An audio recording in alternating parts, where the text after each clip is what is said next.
बिस्मिल्लाहिर्रहमानिर्रहीम अस्सलाम वालेकुम। A very warm welcome to my YouTube channel psycho informative. I am host Maryam, आप देख रहे हैं मेरा चैनल। आज की जो वीडियो है वो बहुत इंटरेस्टिंग टॉपिक पे है। आप मुझे किसी भी किस्म की ईमेल कर सकते हैं, अपना टॉपिक बता सकते हैं मेरे जीमेल एड्रेस पर।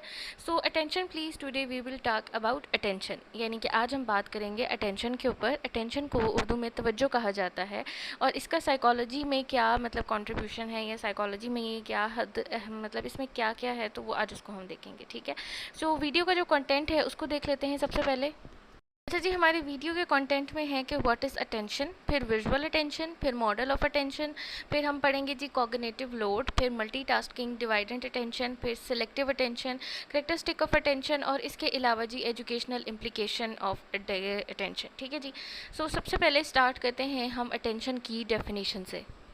सबसे पहले जी हम बात करते हैं इसकी अटेंशन की। तो attention is a behaviour and cognitive process of selecting, concentrating on a discrete stimuli while ignoring other perceivable stimuli. यानी कि हम अटेंशन क्या होती है कि हम बिहेवियरली और कॉग्निटिवली क्या करते हैं, एक ख़ास चीज़ के ऊपर क्या करते हैं, फोकस करते हैं, बाकी सारी जो भी स्टिमुलस प्रेजेंट होती है इन्वायरमेंट में उन सबको इग्नोर करके। ठीक है, it is a major area of investigation within the education, psychology and neurosciences. यानी कि ये जी तीन एरियाज़ में बहुत इंपॉर्टेंट रोल प्ले करता है, एजुकेशन में, साइकोलॉजी में और न्यूरो साइंसेज में। ठीक है, जी attention can be thought of as the allocation of limited processing resources. Your brain can only devoted attention to a limited number of stimuli. अच्छा, अटेंशन जो है वो एक स्पेसिफिक एलोकेटेड लिमिटेड रिसोर्स है हमारा, ठीक है, प्रोसेसिंग करने का। यानी कि जिस चीज़ पर हम फोकस करना चाहते हैं, हमारा ब्रेन जो है वो उसी चीज़ की तरफ हमारी अटेंशन को डाइवर्ट कर देता है और हमारी अटेंशन जो है वो एक स्पेसिफिक स्टिमुलाई, स्पेसिफिक जो इवेंट है उसी की तरफ चली जाती है। ठीक है, attention come into play in many psychological topics including memory, stimuli that are more attended to be are better remembered, vision and cognitive loads। ठीक है, अब हम इन सारे साइकोलॉजिकल टॉपिक्स को थोड़ा थोड़ा टच करेंगे जिनमें जो है वो अटेंशन बहुत इंपॉर्टेंट होती है।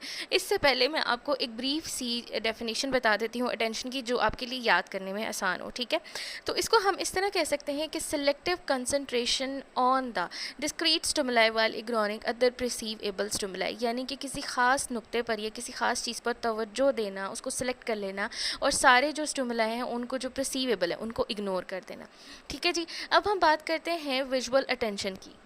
अच्छा जी, visual attention, generally speaking visual attention is thought to operate as the two stage process. यानी कि जो विजुअल अटेंशन है वो बेसिकली टू स्टेज प्रोसेस है। अब इसमें से हम देखते हैं कि फर्स्ट स्टेज में क्या है और सेकंड में क्या है। So in the first stage attention is distributed uniformly over the external visual sense and process of information. यानी कि हमारी जो अटेंशन होती है वो यूनिफॉर्मली तमाम तर विजुअल सीन्स के अराउंड होती है। ठीक है, और हम जो है इन्फॉर्मेशन गैदर कर रहे होते हैं, यानी कि हम ओवरऑल देख रहे होते हैं विदाउट एनी स्टिमुलाई। हम सारी चीज़ों को एज अ स्टिमुलाई ही कंसीडर कर रहे होते हैं। ठीक है, अब हम बात करते हैं second step. Second stage, attention is concentrated to a specific area of the visual scene. It is focused on a specific stimulus. There are two major models of understanding how visual attention operate, both of which lose metaphor for the actual natural processing occurring। ठीक है, अच्छा जी, अब इसमें है कि हम एक होता है कि हम पूरे जनरल इन्वायरमेंट को कंसीडर करें, उसको अटेंशन दे रहे हैं, और दूसरा ये होता है कि हम किसी स्पेसिफिक चीज़ को जो है वो अटेंशन दे रहे होते हैं। अब ये जो सेकेंड वाली टाइप है कि हम किसी चीज़ को स्पेसिफिकली जो अटेंशन देते हैं, इसको दो मॉडल्स के ज़रिए एक्सप्रेस किया गया है, बताया गया है। तो अब हम देखते हैं मॉडल ऑफ अटेंशन को। सबसे पहला जो मॉडल है वो है जी स्पॉटलाइट मॉडल। ठीक है, स्पॉटलाइट मॉडल जो था वो विलियम जेम्स ने जो है वो दिया था। ठीक है, अच्छा, the term spotlight was inspired by the work of William James who describe attention has as having a focus, a margin and a fringe. यानी कि उन्होंने कहा था कि हमारी जो अटेंशन होती है उसके तीन हिस्से होते हैं, पहला फोकस, दूसरा मार्जिन और एक का फ्रिंज। ठीक है, focus is the central area that extracts high resolution information from the visual scenes where attention is directed. Surrounding the focus is the fringe of the attention, which extracted information in much more crude fashion. The fringe extended out a specified area. Cut off is called the margin. ठीक है, अच्छा, अब इसमें यह है कि हमारे पास जो फोकस होता है वो हमारे पास सेंट्रल एरिया होता है, यानी जिस चीज़ पर हम फोकस करने लगे। अब वहाँ पर क्या होता है कि हम हाई रेजोल्यूशन यूज़ करते हैं और जो विजुअल सीन्स हैं उससे अपनी इन्फॉर्मेशन को गैदर कर लेते हैं। ठीक है, सराउंडिंग द फोकस जो होता है वहाँ पर एक होती है फ्रिंज। ठीक है, और फ्रिंज के जो है जो कट ऑफ होता है एरिया उसको हम मार्जिन कहते हैं। ठीक है, अगला जो मॉडल है वो है जी zoom lens model. Zoom lens model की अगर बात करें कि first introduce in the 1986, this model is inherent all the property of the spotlight model but it has the adopted property of changing in size. अच्छा, उसमें हमारे इसमें जो है हमारे पास सेम कंडीशन वही है जो कि हमारे पास थी स्पॉटलाइट मॉडल में, लेकिन इसमें जो एक चीज़ चेंज है वो क्या है कि वो है जी साइज। ठीक है, this size change mechanism was inspired by the zoom lens one might और find in a camera and any change in the size can be describe by the trade off in the efficiency of the processing. आपको पता है जैसे कि हम camera use करते हैं तो उसमें हम जूमिंग करके फोकस कर सकते हैं, ठीक है ना। अच्छा, इसी तरह इसको यहाँ पर जो है इस प्रोसेसिंग की एफिशिएंसी को हम समझ सकते हैं कि the zoom lens of attention can be describe in terms of an investing trade off between the size of focus and the efficiency of processing, because attentional sources are assumed to be fixed. The larger the focus is, the slower the processing will be, and that the region of visual scenes, since the fixed resources will be distributed over the large area. जी, वो कहता है कि हमारे पास जो lens of attention होता है, यानी कि किसी का हम चीज़ को जूम करके अटेंशन देना चाह रहे हैं, तो उसमें क्या होता है कि हमारे पास जो एरिया होता है वो काफ़ी ज़्यादा बड़ा हो जाता है, मतलब कि जूमिंग में ज़ाहिर बात है क्लियर चीज़ें आना शुरू हो जाती हैं, तो उसकी वजह से थोड़ी सी जो होती है उसकी एफिशिएंसी और उसकी प्रोसेसिंग जो है वो लोअर हो जाती है, क्योंकि हम जो है मतलब कि हमारा जो रिसोर्स है उसके ऊपर हम जितना ज़्यादा फोकस कर रहे हैं वो उतना ज़्यादा लार्ज होता जा रहा है, उसमें अटेंशन उतनी ज़्यादा जाती जा रही है, ठीक है ना। तो इससे क्या होता है कि जो हमारा प्रोसेसिंग है वो ज़्यादा स्लो हो जाती है। उसके बाद है कि कॉग्निटिव लोड।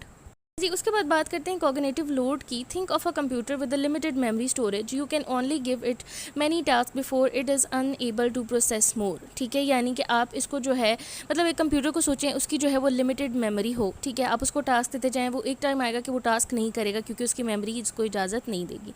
इसी तरह जी brain works on the similar principle, यानी कि हमारा जो दिमाग है वो भी इसी प्रिंसिपल के ऊपर काम करता है।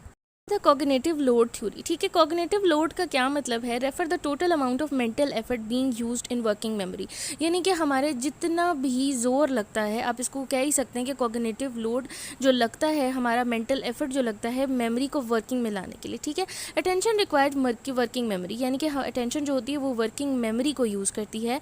Then devoted attention to something increase cognitive load, यानी कि हमारी जो अटेंशन होती है बेसिकली वो क्या करती है, हमारा जो कॉग्निटिव लोड है उसको इंक्रीज कर देती है।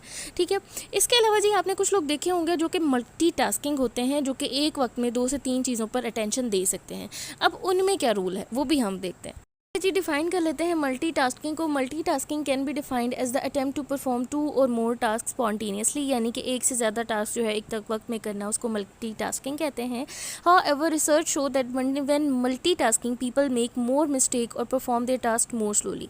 रिसर्च ये कहती है कि अगर एक बंदा जो है वो एक से ज़्यादा काम कर रहा होता है तो वो उन कामों में स्लो होता है और बहुत ज़्यादा पॉसिबिलिटी होती है कि वो उन कामों को गलत करे या उनमें मिस्टेक्स करे। Each task increase cognitive load, जाहिर बात है जैसे अटेंशन बढ़ती है हमारा कॉग्निटिव लोड बढ़ जाता है, मेंटल एफर्ट बढ़ जाता है। ठीक है, attention must be divided among all of the component task to perform them, यानी कि फिर क्या किया जाता है कि अटेंशन को डिवाइड कर दिया जाता है, उसको मतलब कि तकसीम कर दिया जाता है डिफरेंट मतलब हिस्सों में, ताकि हम किसी भी टास्क को यानी कि किसी मल्टी टास्क को हम कर सकें। ठीक है, older research involve looking at the limit of people performing spontaneously task like reading story while listening to and writing something else or listening two separate messages through a different ears.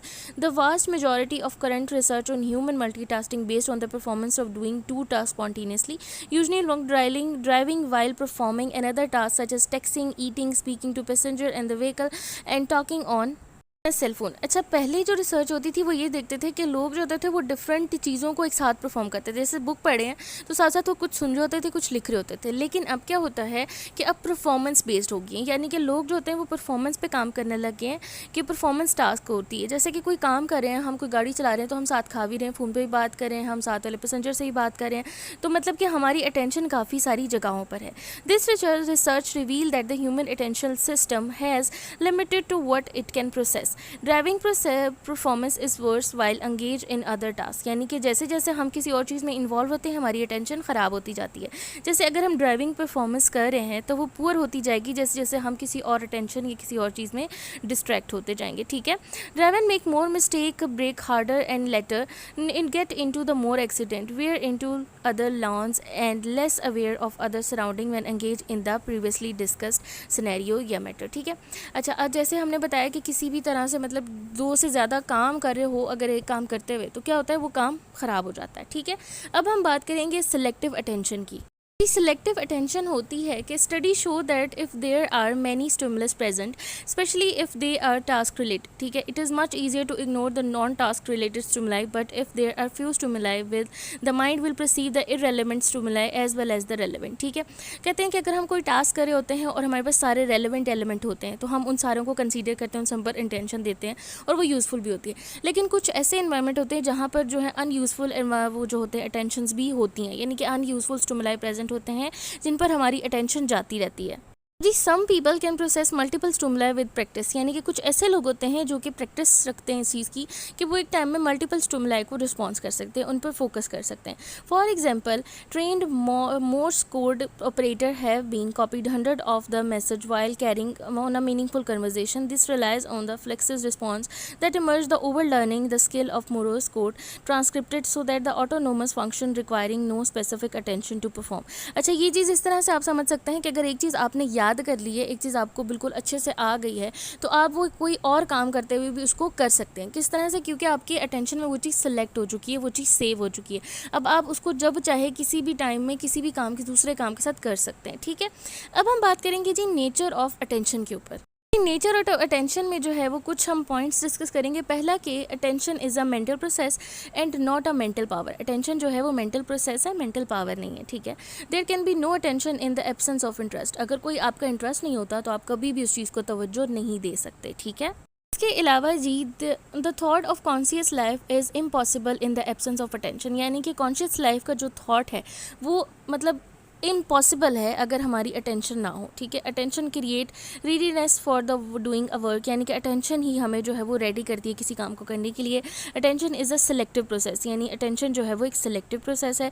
Attention is past of consciousness, it does not mean conscious, यानी कि ये क्या है कि हमारा consciousness का past होता है, ठीक है, लेकिन ये कॉन्शियसनेस का हिस्सा नहीं है। उसके बाद हम बात करते हैं करेक्टरिस्टिक ऑफ अटेंशन की, यानी कि अटेंशन की कुछ करेक्टर्स के बारे में, ठीक है। पहला हमारे पास ये है कि अटेंशन ऑलवेज चेंजेस, यानी कि हमारी जो तवज्जो है वो बार बार चेंज हो सकती है। Attention is always an active centre for our experience, यानी कि ये हमारे एक्सपीरियंसेस का एक्टिव सेंटर होती है। इट इज़ सिलेक्टिव, ठीक है, ये सिलेक्टिव होती है, यानी कि ये मखसूस होती है। उसके बाद अटेंशन इज़ कॉन्टीन्यूस, अटेंशन जो है वो मुसलसल भी होती है। Attention increase the clarity of object, attention जो होती है वो चीज़ों की वजाहत को सामने लेके आती है। इट इज़ इनडिविजिबल, यानी कि ये क्या है, इसको मतलब कि डिवाइड नहीं किया जा सकता, ठीक है।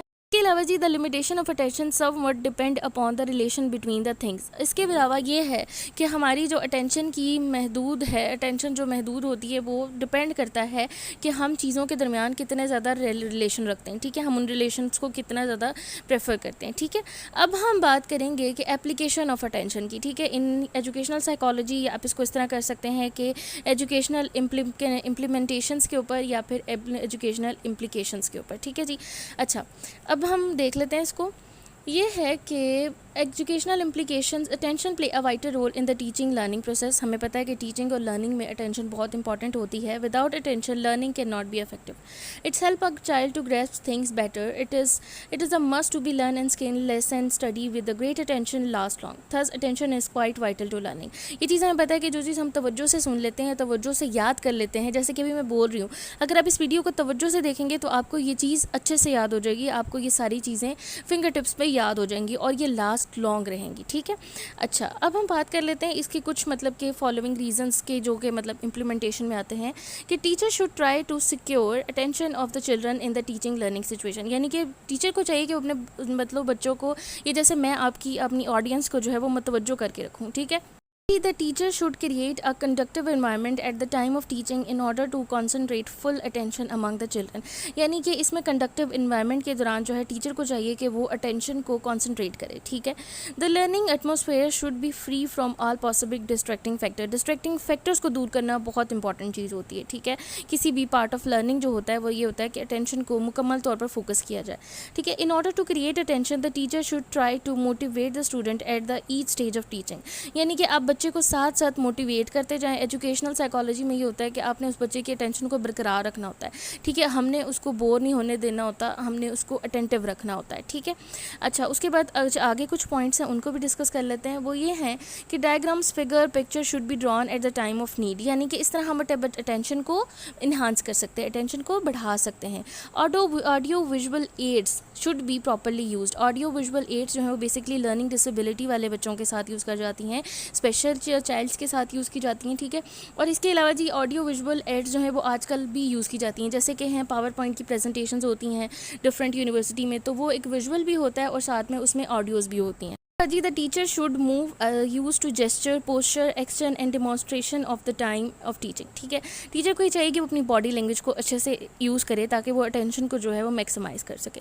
The student should be involve activity in teaching learning activities, यानी कि बच्चे को जो है वो एक्टिविटीज़ में इन्वॉल्व करने से भी क्या होती है, अटेंशन बढ़ती है, ठीक है। Fear of punishment and rude behaviour of teacher should be avoided, यानी कि जो भी मतलब कि आप कोई बच्चों में फेयर है किसी चीज़ के, किसी पनिशमेंट का और रूड बिहेवियर का, उसको भी अवॉइड करना चाहिए। ये भी अटेंशन को डिस्ट्रैक्ट करता है, ख़त्म करता है। The teacher should show a fair and impartial treatment to all of the student in the class, यानी कि क्लास में जितने भी बच्चे होंगे उनके साथ फेयर ट्रीटमेंट करना है, उनके साथ किसी भी किस्म का आपने इम्पार्शियलिटी रखनी, यानी फेवरेटिज्म नहीं करना, ठीक है। तो ये थी जी मेरी आज की वीडियो। Thanks for watching. अगर कोई क्वेश्चन है तो आप मुझे कमेंट पे सेक्शन में पूछ सकते हैं। इसके अलावा जी आप मेरी जो ईमेल है उस पर मुझे ईमेल भी कर सकते हैं। Thank you so much.